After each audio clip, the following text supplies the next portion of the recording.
Hello everyone. आज के इस वीडियो में हम एक्सरसाइज 11.1 के क्वेश्चन नंबर 8 से शुरू करेंगे। तो चलिए शुरू करते हैं।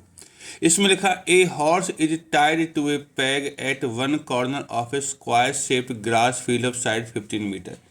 एक ग्रास फील्ड है जिसकी शेप स्क्वायर है, उसके एक कोने पर एक घोड़ा बंधा हुआ है और ग्राउंड का जो साइड है वो है 15 मीटर।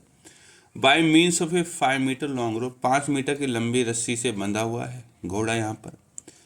क्वेश्चन है the area of the part in field in which the horse can graze. हमें ये निकालना है जिसमें घोड़ा ग्रेज कर सकता है, मतलब ये हिस्सा, और ये एक क्वाड्रेंट है क्योंकि स्क्वायर का एंगल 90 का होता है। तो सॉल्यूशन करते हैं। रेडियस है हमारे पास 5 मीटर और एंगल है हमारे पास 90 डिग्री क्योंकि ये स्क्वायर है। सो रिक्वायर्ड एरिया, तो ये क्वाड्रेंट बन गया।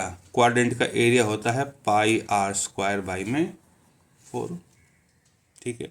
और पाई की वैल्यू इस क्वेश्चन में 3.14 लेनी है। तो हमारा आंसर क्या आएगा? ये आएगा 3.14। आर है हमारा, देखो यहाँ से यहाँ तक 5 मीटर ही है, तो 5 × 5 अपॉन में 4। देखो 2 इस 4 को 2 बार काट देगा और इसको 1.57, तो बचेगा क्या हमारे पास? हमारे पास बचेगा 1.57 × 5 × 5 25 अपॉन में 2। और 1.57 को अगर 25 से मल्टीप्लाई कर दें तो आता है 39.25 अपॉन में 2, और 2 से इसको हम डिवाइड कर सकते हैं। सो 19.625 मीटर स्क्वायर इस एरिया में जो हॉर्स है वो ग्रेज कर सकता है। अब चलिए इसमें सेकंड पार्ट भी है। सेकंड पार्ट में क्या लिखा हुआ है देखिए, find the increase in the grazing area. कि ग्रेजिंग एरिया में कितना इंक्रीज होगा अगर रस्सी 10 मीटर हो 5 मीटर की जगह पर, ठीक है। रस्सी की साइज बढ़ गया है अब, ठीक है। तो अब जो होगा इंक्रीज इन एरिया,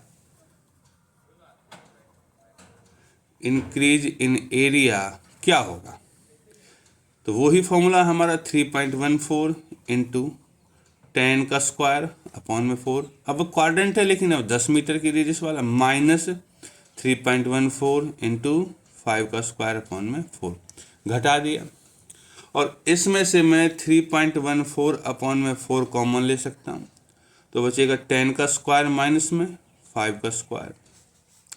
2 से फिर कट जाएगा ये 1.57 अपॉन में 2, और 10 का स्क्वायर होता है 100, 5 का स्क्वायर होता है 25, तो बचेगा कितना हमारा 1.75 अपॉन में 2 × 100 में से 25 गए तो आंसर 75 आएगा।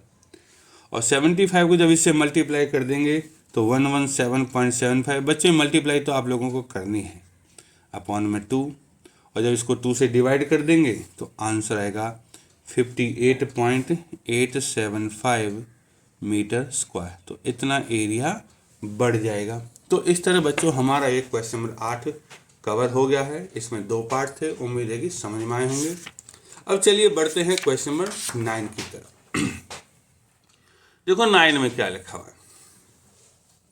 9 में है a brooch is made with silver wire. A brooch is made with silver wire in form of the circle with diameter 35। ये एक ब्रूच बनाया, सिल्वर वायर का बनाया, डायमीटर 35 mm है। The wire is also use in making 5 diameters. इससे 5 diameter भी draw करे हैं हमने। Which divide the circle into 10 equal sector. 10 बराबर हिस्सों में डिवाइड हो गया है। पार्ट नंबर में find the total length of the wire use. कितना वायर लगा। तो सॉल्यूशन करते हैं। पहले हम पहला पार्ट ही निकालेंगे। डायमीटर दे रखा है हमें, ये है हमारे पास 35 mm। तो बच्चों रेडियस कितनी हो गई?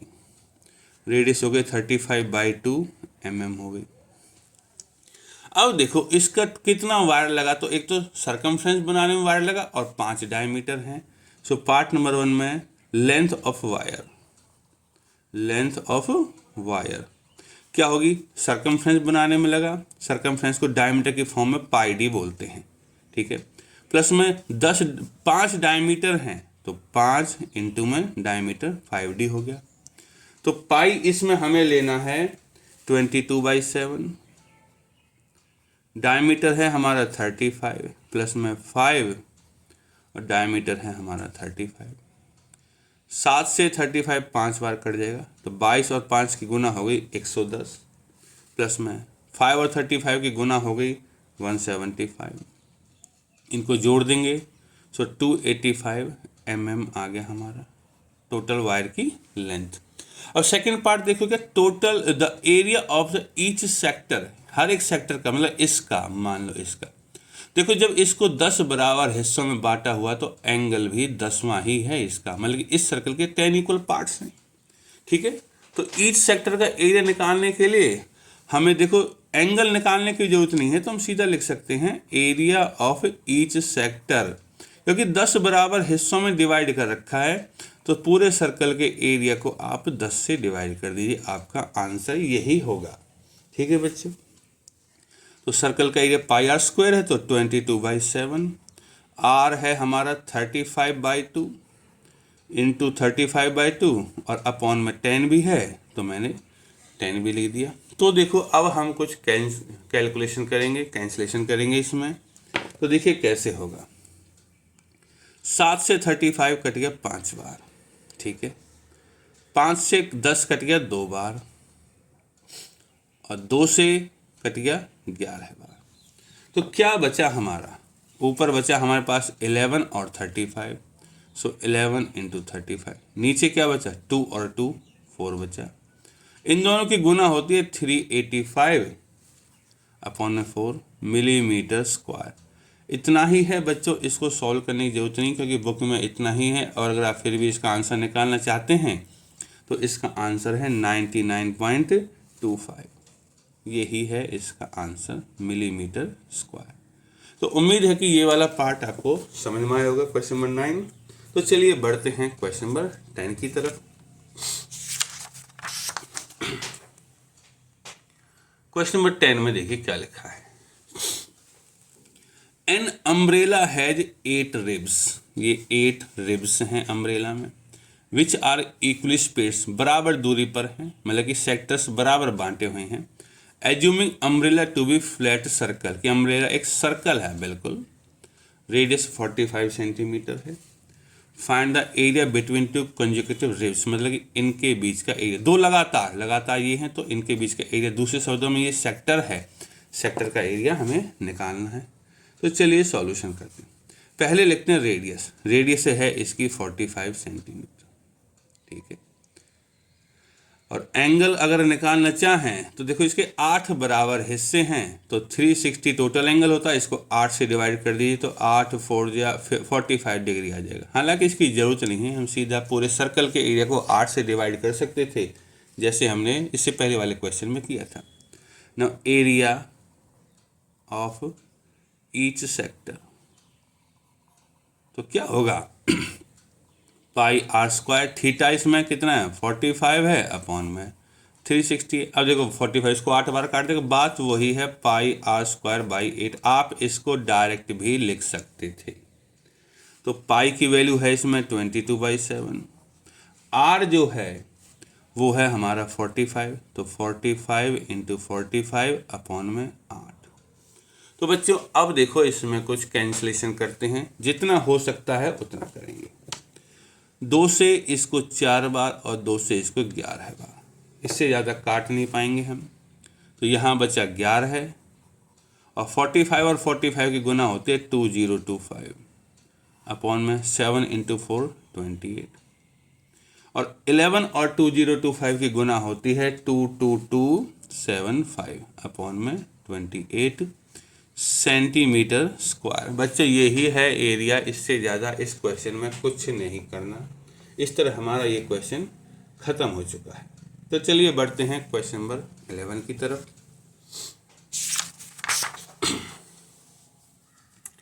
देखिए क्या लिखा है 11 में लिखा है ए कार हैज 2 वाइपर्स, 2 वाइपर हैं, देखो शीशे को साफ करने वाले होते हैं, विच डू नॉट ओवरलैप, कि एक वाइपर दूसरे के एरिया में नहीं आता है, ठीक है। Each wiper has a blade of length 25 centimetre, क्योंकि जो लंबाई है ब्लेड की वो 25 है। Sweeping through an angle of 115, कि जो देखो ऐसे वाइपर्स हैं, ये वाइपर जब ऐसे ऐसे घूमता है, ये जो एंगल कवर करता है ये 115 डिग्री का कवर करता है, और इसकी जो ब्लेड है वो है 25 सेंटीमीटर, तो ऐसे कवर करता है एरिया। तो एरिया एक तरीके से ये हो गया हमारा, ठीक है। इसमें एक वाइपर घूमता है, ऐसे दो वाइपर हैं। Find the total area clean at each sweep of the blades, कि टोटल क्लीन कितना करेंगे एरिया वो निकालना है। तो सॉल्यूशन करते हैं। रेडियस है हमारे पास 25 सेंटीमीटर है, और एंगल जो है वो है 115 डिग्री का एंगल है, ठीक है। तो रिक्वायर्ड एरिया, ठीक है बच्चों, तो रिक्वायर्ड एरिया क्या होगा, ये सेक्टर है तो पाई आर स्क्वायर थीटा अपॉन में 360, लेकिन ऐसे दो सेक्टर हैं तो 2 से मल्टीप्लाई कर दिया जाएगा, ठीक है बच्चों। तो क्या बचा, देखो पाई की जगह है 22/7, आर स्क्वायर, आर तो 25 है, सो 25 इंटू 25, थीटा है 115 अपॉन में 360 है, और इंटू में 2 है। ओके, थोड़ा सा मैं ऊपर कर देता हूँ, चलिए आगे बढ़ते हैं। देखो pi 22/7, R square 25 into 25, theta 115 upon में 360 इंटू में 2। अब देखिए इसमें कुछ हम कैंसिलेशन करते हैं, जितना हो सकता है उतना कैंसिल करेंगे। 5 की टेबल से ये 23 टाइम्स कैंसिल हो जाता है, और 5 की टेबल से ये 72 टाइम्स कैंसिल हो जाता है, ठीक है। 2 से ये 36 टाइम्स कैंसिल हो जाता है, ठीक है। और 2 से ये 11 है, और ये 18 है, इससे ज़्यादा कोई कैंसिलेशन नहीं होता है। तो हमारे पास बचा क्या, बचा ये 11 है, बचा 25 और 25, और ये 23 भी बचा, अपॉन में 7 इंटू 18। तो बच्चों जो ऊपर वाला पूरा हिसाब किताब है, इसका 11, 25, 25, 23, इसकी मल्टीप्लिकेशन आती है 158125 अपॉन में 7 इंटू 18 126 सेंटीमीटर स्क्वायर। आपको इसे डिवाइड करने की ज़रूरत नहीं है, बुक के पीछे यही आंसर दे रखा है, तो चिंता मत करना, आंसर इतना ही छोड़ दीजिए, पूरे नंबर मिलेंगे, ठीक है। अब बढ़ते हैं क्वेश्चन नंबर 12 की तरफ। देखिए क्या क्वेश्चन नंबर 12 में लिखा है,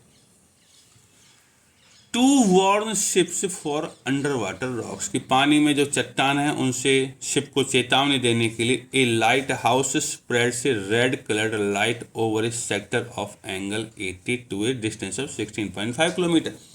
कि एक देखो रेड, ये है लाइट हाउस, ठीक है, ये लाइट को ऐसे स्प्रेड करता है, ठीक है, ये लाइट हाउस है,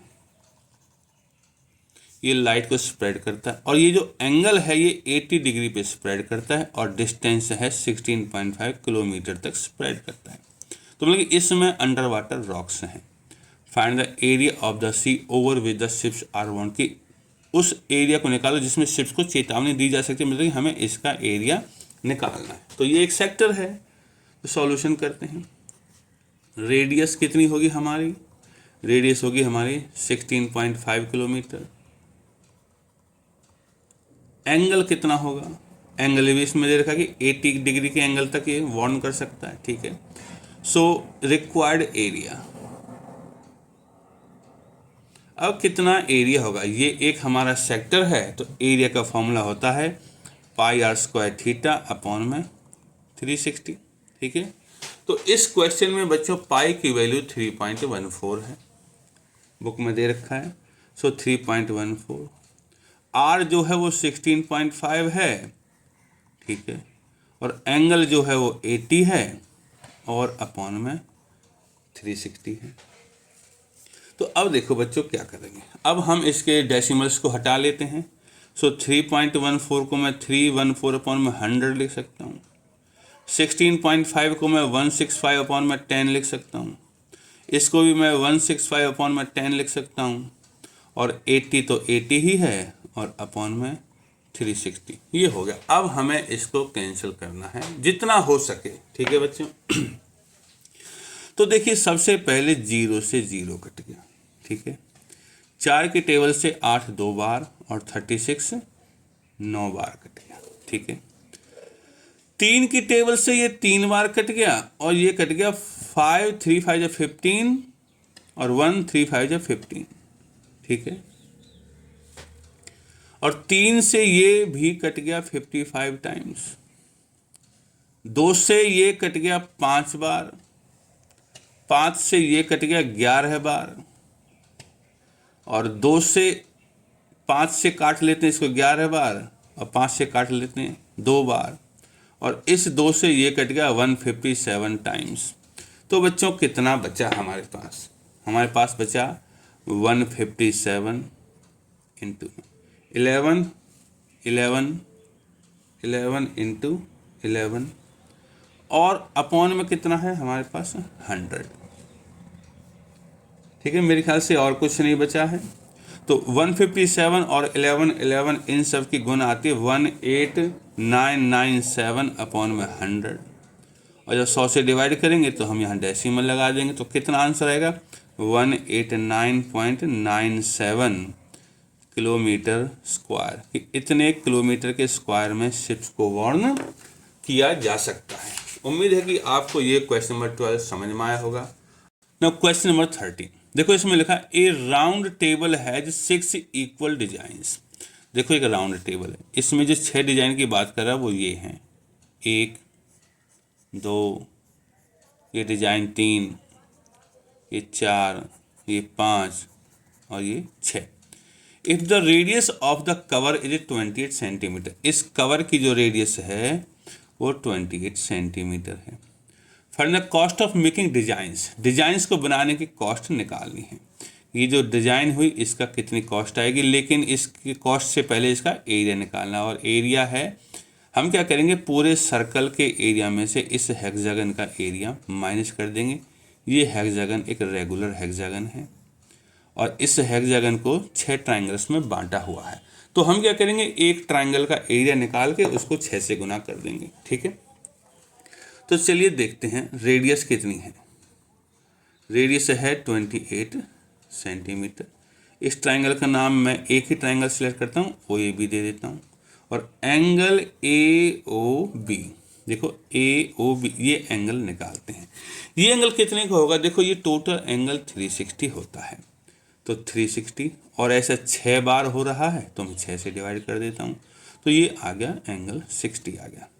विथ देयरफॉर, तो ये 60 है, ये दोनों साइड बराबर होती हैं तो ये भी 60 है और ये भी 60 है। तो इसका मतलब ये एक इक्विलेटरल ट्राइंगल हो गया। Therefore triangle A O B is an equilateral triangle. जब इक्विलेटरल है देयरफॉर एरिया ऑफ हेक्सागन, तो क्या होगा हेक्सागन का एरिया? तो हम क्या करेंगे, एक ट्राइंगल का एरिया इंटू 6 कर देंगे, ठीक है। तो क्या होगा, equal to area of 1 triangle into 6। और जो ट्राइंगल है वो तो इक्विलेटरल, तो इसका फॉर्मूला होता है √3/4 R square into 6। Generally A square होता है, लेकिन यहाँ ए जो है वो रेडियस का काम करे तो कोई बात नहीं। सो √3 कितना है? √3 की वैल्यू 1.7 है। आर स्क्वायर मतलब कि 28 इंटू 28 इंटू में 6 अपॉन में 4। और देखो 4 से मैं इस 28 को 7 बार काट सकता हूँ। तो क्या बचेगा हमारा बचेगा 1.7 इंटू 28 इंटू 7 इंटू 6। और जब इन सब की गुना कर देंगे तो आंसर आएगा 1999.2 सेंटीमीटर स्क्वायर। तो देखो बच्चों ये हेक्सागन का एरिया तो निकल गया। अब हमें निकालना है एरिया ऑफ सर्कल, ठीक है। Now area of circle, circle का एरिया क्या फॉर्मूला तो हम जानते हैं, पाई आर स्क्वायर है। तो पाई की वैल्यू 22/7 है, आर है हमारा 28 इंटू 28। तो भाई 7 से 28 4 बार कट गया, तो क्या बचा है 22 इंटू 28 इंटू 4। और जब इन सब की गुना करेंगे तो 2464 सेंटीमीटर स्क्वायर आ जाएगा। नाउ एरिया ऑफ डिजाइन, अब हमें डिजाइन का एरिया निकालना है। तो हम क्या करेंगे, डिजाइन के एरिया के लिए सर्कल के एरिया में से, सर्कल का एरिया ये है 2464 माइनस कर देंगे ये वाला हेक्सागन का एरिया 1999.2 और इसको माइनस करने के बाद आएगा 464.8 सेंटीमीटर स्क्वायर। ये हो गया। Now cost of design, cost of making design, design को बनाने की कॉस्ट क्या है। देखो इसमें लिखा है 1 सेंटीमीटर स्क्वायर का 35 पैसा है, तो इक्वल टू रेट है हमारा ₹0.35 पर सेंटीमीटर स्क्वायर और एरिया है हमारा 464.8। तो इनको जब मल्टीप्लाई करेंगे तो कॉस्ट आएगी 162.68 रुपीज़। तो ये क्वेश्चन बहुत ही आसानी से कर लिया है हमने, उम्मीद है कि आप लोगों को समझ में आया होगा। अब बढ़ते हैं क्वेश्चन नंबर 14 की तरफ। क्या कहता है 14, देखिए 14 में लिखा है area of A sector of angle P. Sector है जिसका यहाँ एंगल है पी ऑफ ए सर्कल, किसी सर्कल के विद रेडियस आर। देखो एरिया का फॉर्मूला होता है हमारा एरिया ऑफ सेक्टर, मैं लिख देता हूँ यहाँ पे, एरिया ऑफ सेक्टर होता है हमारा पाई आर स्क्वायर थीटा अपॉन में 360। देखो रेडियस का स्क्वायर है तो यहाँ रेडियस तो अकेली है तो ये नहीं हो सकता हमारा, यहाँ भी रेडियस अकेली है नहीं हो सकता, यहाँ 180 अपॉन में, लेकिन हमें तो फॉर्मूले में 360 चाहिए तो ये भी नहीं हो सकता, तो यही बचा। लेकिन यहाँ 720 है, लेकिन ये 2 क्या करेगा, इस 720 को 360 टाइम्स काट देगा, तो बचेगा पाई आर स्क्वायर, पी एंगल है अपॉन 360। देयरफॉर ऑप्शन क्या हुआ हमारा, ऑप्शन हो गया डी। तो इस तरह बच्चों चैप्टर 11 खत्म हो गया है।